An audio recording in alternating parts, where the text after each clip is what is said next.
അല്ല. അല്ല. അല്ല. സിനിമാറ്റോഗ്രാഫിയുമായും കലയുമായും ഒന്നും ബന്ധപ്പെട്ടൊന്നും കണ്ടുപിടിച്ച ആളൊന്നും അല്ല. കണ്ടുപിടുത്തം ഒന്നുമില്ല. ഉറപ്പാണ്. ഉറപ്പാണ്. പക്ഷേ ഫിലിം ഇൻഡസ്ട്രി ബന്ധമുണ്ടോ എന്ന് വെച്ചാൽ ബസ് എന്നാണ് പറഞ്ഞത്. ബന്ധമുണ്ട്. ഫിലിം ഇൻഡസ്ട്രി പ്രശസ്തിക്ക് കാരണം അത് തന്നെയാണ്. അത് തന്നെയാണ്. 1950 ശേഷം വരണം. അതെ. Death after 1950. ആൻസർ അതെ. അതെ. ആഫ്റ്റർ 1950 അല്ലേ? ആയിരിക്കും സർ. സിനിമയുമായി ബന്ധപ്പെട്ടാണെന്നല്ലേ പറഞ്ഞത്? സിനിമ അതിനകത്തൊരു ഒരു ഭാഗം മാത്രമാണ്. എന്തായാലും 20ാം നൂറ്റാണ്ടിന്റെ പകുതി പിന്നിട്ടതിന് ശേഷമായിരിക്കും സിനിമ ബന്ധപ്പെട്ടായത്. സോറി 1950ക്ക് മുന്നെയാണ്. ബിഫോർ 1950. യെസ്. 900 ശേഷം. അതെ. 20ാം നൂറ്റാണ്ടിൻ്റെ ആദ്യ പകുതിയിൽ മരിച്ച അത് വേണ്ടായിരുന്നു. 20ാം നൂറ്റാണ്ട് സിനിമയുമായി കണക്റ്റഡ് ഫെയിം എന്ന് പറയുമ്പോൾ എന്തായാലും 20ാം നൂറ്റാണ്ടിൽ ചോദിക്കേണ്ട കാര്യമില്ല. 20ാം നൂറ്റാണ്ടിൻ്റെ ആദ്യ പകുതിയിൽ മരിച്ച മറ്റേതോ ഒരു എത്നിസിറ്റിയൊക്കെ ഉണ്ടാകുന്ന ഒരു അമേരിക്കക്കാരൻ കലയുമായി ബന്ധപ്പെട്ട പ്രശസ്തിയാണ്. കലാകാരനല്ല എന്ന് താങ്കൾ ഇങ്ങോട്ട് ആവശ്യമില്ലാതെ പറഞ്ഞു തന്നതുകൊണ്ട് അയാളൊരു പെർഫോമർ അല്ല എന്നുള്ള ആശയം കിട്ടി. പക്ഷേ കലയുമായി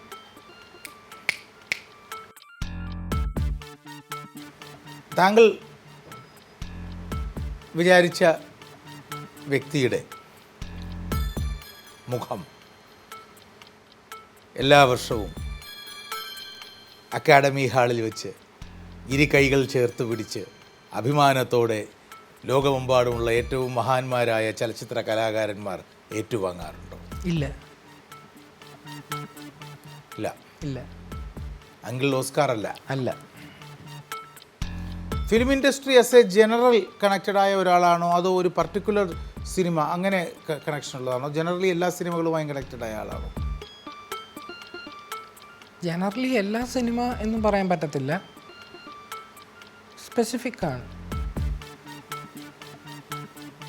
അപ്പോൾ ഇൻഡസ്ട്രിയുമായി ബന്ധപ്പെട്ടതല്ല, ഒരു പർട്ടിക്കുലർ ക്രിയേഷനുമായി ബന്ധപ്പെട്ടാണ്. യെസ്. നോട്ട് ലൈക്ക് ഓസ്കാർ അതുപോലെ അല്ല. അല്ല. അല്ല.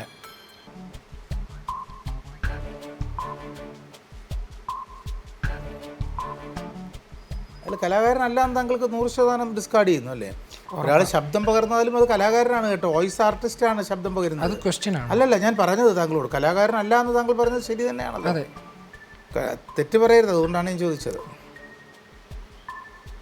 ക്യാരക്ടറൈസ്ഡ് ആയതാണോ അദ്ദേഹം? ഒരു കഥാപാത്ര നിർമ്മിതിക്ക് അദ്ദേഹം കാരണമായിട്ടുണ്ടോ? ഉണ്ട്. ക്രൈം ഫിക്ഷൻ ആണോ അത്? അങ്ങനെ പറയാൻ പറ്റില്ല, പക്ഷെ എന്നാലും എലമെന്റ്സ് ഉണ്ട്. ഇല്ല. അല്ല, ക്രൈം ഫിക്ഷൻ എന്ന് പറയാനേ സാധിക്കില്ല.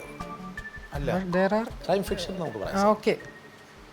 ഇപ്പോൾ ഞാൻ ചോദിക്കുന്നത് ഉദാഹരണത്തിന് നമ്മുടെ ബ്രിട്ടനിൽ കോനൻ ഡോയിൽ ഷെർലക് ഹോംസ് ഉണ്ടാക്കിയത് ഡോക്ടർ ജോസഫ് ബെൽ എന്ന് പറയുന്ന മനുഷ്യനിൽ നിന്നാണ് ഷെർലക് ഹോംസ് എന്ന ക്യാരക്ടർ. അതുപോലെ ഒരു അത്തരമൊരു ക്രൈം ഫിക്ഷന്റെ ഡിറ്റക്റ്റീവിന് ഇൻവെസ്റ്റിഗേറ്ററിന് കാരണക്കാരനായ റിയൽ ലൈഫ് മാൻ കൃത്യം തന്നെ ശരിയാണ്. ക്രൈം അല്ല. അപ്പോൾ ഇതാണ്. അപ്പോൾ സംഗതി ഇതാണ്. അദ്ദേഹത്തിൻ്റെ കലയുമായുള്ള ബന്ധമെന്ന് പറയുന്നത് പ്രശസ്തമായ ഒരു സിനിമയുമായി ബന്ധപ്പെട്ട് ഒരു ക്യാരക്ടർ രൂപീകരിക്കുന്നതിന് ഇയാൾ കാരണമായി എന്നുള്ളത് തന്നെയാണ്. അടുത്ത ക്വസ്റ്റ്യൻ ആണോ? അല്ല, അതാണ് നമ്മൾ എത്തിയ നിഗമനം. ഓക്കെ. അത് പക്ഷേ ഒരു ക്രൈം ഫിക്ഷൻ അല്ല എന്നുള്ളതാണ് നമ്മൾ എത്തിച്ചേർന്നത്. അല്ല. അഡ്വഞ്ചറസ് ക്യാരക്ടറാണോ? ഒരു സാഹസികതയുമായി ബന്ധപ്പെട്ടതാണോ? അല്ല. ആ ക്യാരക്ടറിനെ അഭിനയിച്ച നടൻ റൊവാൻ ആറ്റ്കിൻസൺ ആണോ? അല്ല.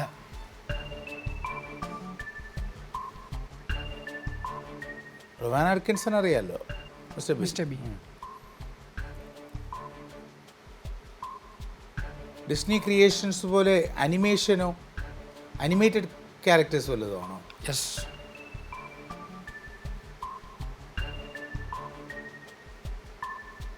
നെക്സ്റ്റ് ക്വസ്റ്റ്യൻ ആയിരുന്നു അത്. കഴിഞ്ഞു, ചോദ്യം കഴിഞ്ഞു. ഓക്കെ. ഇനി ചോദ്യങ്ങളില്ല. പറയൂ. കൺഗ്രാറ്റുലേഷൻസ്. Thank you sir. മനസ്സിൽ വിചാരിച്ചത് ഫ്രാങ്ക് റോക്കി ഫിഗൽ, പൊപ്പോയ് പൊപ്പോയ് ഇയാളൊരു ഇതായിരുന്നു, സെയിലറോ അങ്ങനെ എന്തോ ആയിരുന്നില്ലേ? അത് പൊപ്പോയ് ദ സെയിലർ, പക്ഷേ ഹി വാസ് എ ലേബറർ, പിന്നെ അതേപോലെ ബാർട്ടൻഡർ ആയിരുന്നു. അപ്പോൾ പുള്ളിയുടെ ഒരു ഫിസിക്കൽ ഫീച്ചറും ആ പൈപ്പ് സ്മോക്ക് ചെയ്യുന്നതും ഇൻസ്പയർഡ് ആയിട്ടാണ് ഈസി സീഗർ ആ ഒരു ക്യാരക്ടറിലോട്ട് എത്തുന്നത്. സോ ഞാൻ വിചാരിച്ചത് കൺഫ്യൂഷൻ വന്നത് ഞാൻ 1950 ശേഷം എന്നുള്ളത് ഞാൻ ആ ഒരു രീതിയിലാണ് അത് അങ്ങനെ പറഞ്ഞത്. സേഗലൊക്കെ മനസ്സിൽ പോയി, സേഗലെല്ലാം മനസ്സിൽ പോയി, പക്ഷെ കലാകാരനല്ല, റൈറ്ററല്ല, ക്രിയേറ്റർ അല്ല എന്ന് പറയുന്നല്ലോ. അപ്പം അതാണ് ഇപ്പം ഇദ്ദേഹം ഫ്രാങ്ക് റോക്കി സിഗൽ എന്ന് പറയുന്നത്, ഫ്രാങ്ക് റോക്കി ഫിഗൽ. ഈ ക്രൈമെന്ന് അതുമായിട്ട് റിലേഷൻ ഉണ്ടെന്ന് പറയാൻ കാര്യം ഇദ്ദേഹം ഒരു സ്ട്രീറ്റ് ഫൈറ്ററൂടെ ആയിരുന്നു. ഈ പൊപ്പോയ് സ്ട്രീറ്റ് ഫൈറ്റിങ്ങിൽ. അപ്പോൾ അദ്ദേഹം ക്രൈം, ഇദ്ദേഹം ഇൻ റിയൽ ലൈഫും അങ്ങനത്തെ ക്രൈം കമ്മിറ്റ് ചെയ്യുന്ന ആളായിരുന്നു. പക്ഷേ ഇയാൾക്ക് കുട്ടികളെ ഇഷ്ടമായിരുന്നു. ഫ്രാങ്ക് ഫിഗൽ അല്ലേ?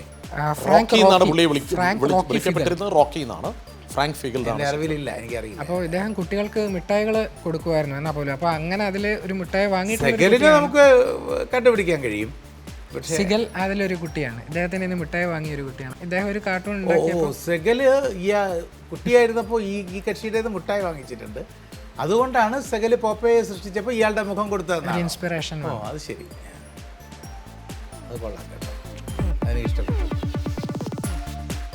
ഫ്രാങ്ക് റോക്കി ഫീഗൽ, പോപ്പൈ ദി സെയിലർമാൻ എന്ന കാർട്ടൂൺ കഥാപാത്രത്തിന് പ്രചോദനമായ വ്യക്തി. പോളണ്ടിൽ ജനിച്ച ഫ്രാങ്ക് റോക്കി ഫീഗൽ കുടുംബത്തോടൊപ്പം അമേരിക്കയിലേക്ക് കുടിയേറി. കഠിനാധ്വാനിയായ ഒരു തൊഴിലാളിയായിരുന്ന ഫ്രാങ്ക് റോക്കി ഫീഗൽ പലപ്പോഴും വഴക്കുകളിൽ ഏർപ്പെട്ടിരുന്ന ഒരാളായിരുന്നു. എന്നാൽ കുട്ടികളോട് സ്നേഹവും വാത്സല്യവും ഉണ്ടായിരുന്ന ഫ്രാങ്ക് റോക്കി ഫീഗൽ അവർക്ക് മിഠായിയും മറ്റും നൽകാറുണ്ടായിരുന്നു. പോപ്പയുടെ സൃഷ്ടാവായ ഈസി സെഗാർ ഫ്രാങ്ക് റോക്കി ഫിഗലിന്റെ കൈകളിൽ നിന്നും മിഠായികൾ ലഭിച്ചിരുന്ന ഒരു കുട്ടിയായിരുന്നു. പിന്നീട് 1929 കാർട്ടൂണിസ്റ്റ് എൽസി ക്രിസ്ലർ സെഗാർ ഒറ്റക്കണ്ണുള്ള, എപ്പോഴും പൈപ്പ് വലിക്കുന്ന, പുറത്തേക്ക് തള്ളി നിൽക്കുന്ന താടിയുള്ള, അസാധാരണ ശക്തിയും പോരാട്ട പ്രവണതയും ഉണ്ടായിരുന്ന ചീരപ്രേമിയായ ഒരു നാവികന്റെ രൂപത്തിന് ഫ്രാങ്ക് റോക്കി ഫിഗലിനെ പോപ്പയായി ആവിഷ്കരിക്കുകയായിരുന്നു.